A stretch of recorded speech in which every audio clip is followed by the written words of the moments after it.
જમ્મુ કાશ્મીરના પહેલગામમાં થયેલા આતંકી હુમલાનો રાજકોટના લોકોએ વિરોધ વ્યક્ત કર્યો છે।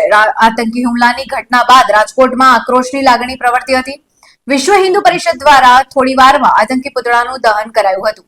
હિન્દુઓ પાર અત્યાચાર બંધ કરો, मौत ने सिर्फ धर्म देखा, बदला तो लिया जाएगा સહિતના પોસ્ટરો સાથે વિરોધ પ્રદર્શન કરાયું હતું। રાહુલભાઈ, આજે વિશ્વ હિન્દુ પરિષદ દ્વારા કોઈ કાર્યક્રમ યોજવામાં આવ્યો હતો। આ કાર્યક્રમ યોજવા પાછળનું કારણ શું હતું? આગામી દિવસોમાં કઈ રીતના કાર્યક્રમો યોજવામાં આવશે, શું કહેશો? હા, ઓકે, કાર્યક્રમ જે યોજવામાં આવેલો હતો, જે પુલવાની અંદર આતંકવાદી હુમલો કરવામાં આવેલો છે, જે પ્રવાસીઓ ઉપર, અને એ પણ ધર્મના આધાર ઉપર જે હુમલો કરવામાં આવેલો છે, એના વિરોધ પ્રદર્શન માટે આ કાર્યક્રમ કરવામાં આવેલો છે।